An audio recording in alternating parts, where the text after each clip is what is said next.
አሰሬ ማለት ለኔ እንደ እናቴ ናት። መዳም ሳይሆን እማዬ ብዬ ነው የምጠራት ራሱ።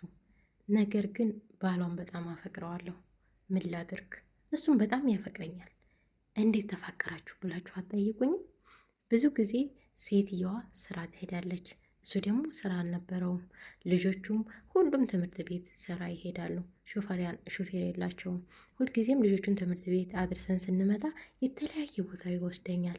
አይስክሬም ይገዛልኛል። እንዲሁም ጀሚዕያ ወስዶ የተለያዩ የምፈልጋቸውን ነገሮች ይገዛልኛል። ለቤት አስቤዛ አይደለም ያልኳቸው፣ ደግሞ ለራሴ ለግሌ በጣም ደስታ ይሰማኛል። በጣም ያንከባክበኛል። ነገር ግን መጀመሪያ ላይ የሚያንከባክበኝ እንዲሁ እንደ ማንኛውም እንደ እህት እንደ ወንድም በመቀራረብ ሰራተኛውም ሁኜ የሆነ የሚያቀርባችሁ ሰው አለ አይደል? በእንደዚህ አይነት ነበረ። ነገር ግን እኔ ቀስ በቀስ ፍቅር ያዘኝ። በእርግጥ እሱን ለማግኘት በጣም ነፃነት አለኝ። ምክንያቱም አንደኛ ሴትየዋ 6 ሰዓት ተኩል ወጥታ 5 ሰዓት ነው የምትመለሰው። በዱባይ ነው የምላችሁ ደግሞ። እሱ ግን ልጆቹን ትምህርት ቤት ይወስዳል፣ ልጆቹን ከትምህርት ቤት ያመጣል። በተቀረ ቤት ነው የሚውለው። ጽዳት ሳጸዳ ያግዘኛል። የሚገርማችሁ ነገር ልብስ ሳጥብ ያግዘኛል። በቃ ሁሉ ነገር ውሎ ከኔ ጋር ነው። ኩሽና ስገባ ራሱ ኩሽና ይገባል አብሮ። ስፖርት በጣም ደስ ይለኛል። ስፖርት እሰራለሁ። አንድ ቀን ስፖርት ስሰራ ሴትዮ የመጣችብኝ፣ ዋው በጣም ደስ ይላል፣ ስፖርት ትችያለሽ እንዲ አለችኝ። አዎ ትችላለች፣ ካስለምድሽ አንችልም ማለት እንዴት ትላለህ ብላ ሴትዮዋ ባሏ ላይ በጣም ጮኸችበት። እሱም አይ እየቀለድኩ ነው ብሎ ሳቅ ብሎ ዝም አላት። እሱ እኔ ስፖርት ስሰራ በጣም ደስ ይለዋል፣ ቅልጥፍናዬን ይወድልኛል፣ እኔም በጣም ወደዋለሁ። ቀስ በቀስ ያመቀራረብ ወደ ፍቅር ተቀየረ። አፈቀርኩት። እሱም አፍቅሮኛል መሰለኝ። ሁልጊዜ አይኔን ያየኛል፣ ለመጠየቅ ግን ፈርቶኛል። አንድ ቀን እንደ አጋጣሚ ሴትየዋ ሳውዲ ሄደች። ሳውዲ የሄደችው ለሳምንት ነበረ። ልጆቹም ትምህርት ዘግተው ነበርና አያቶቻቸው ጋር ሄዱ። አብረሽ ሂጂ ስባል አልሄድም እኔ ያልኩኝ፣ ሌላ የሌ ሰራተኛ ስላለች የሌ ሰራተኛ ሄደች አብራ። እኔ ግን አልሄድኩም፣ እቤት ቀረሁኝ። ሰውየውም ቤት ነበረ እና በዛ ቅጽበት ከሰውየው ጋር ያለን ግንኙነት እየሰፋ ሄደ። እናም ከሰውየው ጋር ሌላ ነገር ውስጥ ገባን። ያው ምን ልላችሁ ፈልጌ ነው፣ ያው በግልጽ ይሄ ነው ብዬ ባልነግራችሁ በቃ ከሰውየው ጋር ግንኙነት አደረግን። እኔም ያው ብዙ ጊዜ ስትጠበቁ አንድ ጊዜ ግንኙነት ስታረግዙ ጽንት እንደሚጸነስ ታውቃላችሁ። ጸነስኩኝ። ከጸነስኩ በኋላ በጣም ጨነቀኝ። ምክንያቱም ሴትዮዋ ሀርድ ናት። ትውደዳችሁ ታክብራችሁ እንጂ ነገር ግን በክብሯ ምንም ነገር አትደራደረም። ልጆቿ ራሱ ሰራተኛ ቀጥ ብሎ ሲሆን በጣም ነው የምትጮህባቸው እና እኔም በጣም ጨነቀኝ። ነገርኩት። አንድ ቀን ልጆቹን ትምህርት ቤት ወስደን ስንመለስ ሐኪም ቤት ወሰደኝ። አሞኛል አልኩት። አሟታል ሐኪም ቤት ወስደን ነው ብሎ ለሴትየዋ ነግራት ሐኪም ቤት ወሰደኝ። ሲወስደኝ የ3 ወር ነፍሰ ጡር ናት አሉ። በጣም ፈራሁ። እሱ ግን አለመጠን ደስ አለው። የሚገርማቸው ነገር እናም እሺ ችግር የለውም አንቺ ነፍሰ ጡር ከሆንሽ እኔ በጣም ደስተኛ ነኝ። ሌላ ቤት ልከራይልሽና እዛ ላርግሽ። ከሚስቴ ጋር እንደምንም ብለሽ በሆነ ምክንያት አልሰራም ብለሽ ውጪ፣ እኔም አግዝሻለሁ አለኝ። እና እኔም እሱ እንዲያለኝ ሆዴ ሳይገፋብኝ አልሰራም እወጣለሁ ስላት፣ ለምንድን ነው የምትወጪው ብላ ሴትዮዋ በጣም ተሟገተችኝ። አልፈልግም በቃ ካሁን በኋላ እዚህ ቤት መስራት አልፈልግም አልኳት። መስራት ካልፈለግሽ አገር ነው ማሳፍርሽ አለችኝ። ለምንድን ነው ሀገር የምታሳፍሪያት? መብቷ እኮ ነው ሌላ ቦታ ሄዳ መስራት አላት። አይቻልም፣ እኔ ቤት ካልሰራች ሌላ ቦታ መስራት አትችልም። ምክንያቱም 2 ዓመቷን አልጨረሰችም ኮንትራቷን አለችው። መብቷ ነው፣ ሌላ ቦታ ሄዳ መስራት ትችላለች። በዚህ መሀል ሁለቱ ጋር ባልና ሚስቶቹ ጠብ ተፈጠረ። እንደምንም ብሎ አሸነፋት። እናም ቢሮ ወስዳታለሁ እኔ ከነስላታለሁ አላት። ከዛ ቤት ወጣሁ። ቢሮም አልወሰደኝም። ሌላ ቤት ተከራየልኝና እዛ ቤት ወሰደኝ። እኔም እዛ ቤት መኖር ጀመርኩኝ። እሱም ሁልጊዜ ይመጣል። እንዲያውም የሆነ ምክንያት ፈጥሮ እኔ ጋር መዋል ሆነ ስራው። በመጨረሻም ስራ አግኝቻለሁ ስራ ልሄድ ነው እያለ ሚስቱን እያታለለ እኔ ጋር ሆነ ኑሮ።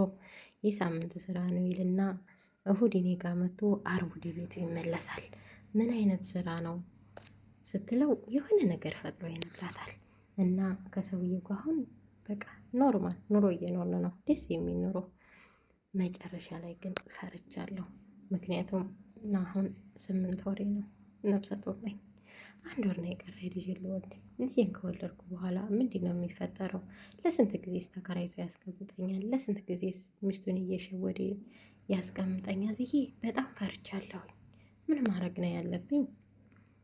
በእርግጥ ከወለድኩ በኋላ ያው ልጅሽን ስጪ ብሎ እኔን አልፈልግም ቢለኝ ራሱ ልጅን ግን አይሰጠኝም። ነገር ግን እንዴት የወለድኩትን ልጅን የአብራኬን ክፋይ ለሱ ተዋለሁ? ለምን ግን ለምን መጀመሪያ ላይ አላማዬን ዘነጋሁ? እኔ እኮ ወደዚህ ሀገር ስመጣ ቤተሰቦችን ለመቀየር፣ ራሴ ለመቀየር፣ እህት ወንድሞችን ለመቀየር ነበር። ነገር ግን በአጉል ስሜት ተነሳስቼ ህልሜ ጨለመ። አሁን ላይ ምንድን ነው የምትሉኝ? ምን ትመክሩኛላችሁ? ከወለድኩ በኋላ ልጁን ጥዬው ልጥፋ ወይስ እሱ ጋር አልፈልግሽም እስከሚለኝ ድረስ እሱ ጋር ልሆን? እኔ በጣም እወደዋለሁ፣ እሱም በጣም ነው የሚወደኝ። መቼም አልፈልግሽ የሚለኝ አይመስለኝም። ነገር ግን የሰው ልጅ ነንና አንድ ቀን መጣላት አይቀርምና ብንጣላ ምን ማድረግ ነው ያለብኝ? ቤቱን የተከራየው እሱ፣ ሀገሩ የሱ፣ እኔ ምንም ነገር የለኝም። ገንዘብ ራሱ በእጅ አይሰጠኝም። የፈለኩትን ነገር እሱ ቅዴን እንገዛለን። ደሞዜን ደግሞ በወር ለቤተሰብ ስለምልክ ይሄ ደሞዝሽ ነው ብሎ በወር ልክ እንደ ደሞዝ ተቆራጭ ይሰጠኛል። እንደ ደሞዝ ተቆራጭ ስላችሁ ያው የሰራተኛ ደሞዜን ነው እንጂ 1500 የሚከፍለኝ ከዛ በላይ አይደለም በወር ተቆራጭ የሚሰጠኝ። ነገር ግን የቤት አስቤዛ የፈለኩትን ነገር አብረን ሄደን ገዝተን እንመጣለን።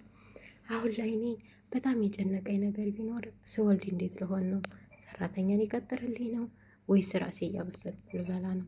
ከዛ በኋላስ መጨረሻዬ ምንድን ነው? ከሱ ጋር እስከ ስንት ጊዜ ተደባብቄ ይኖራለሁ?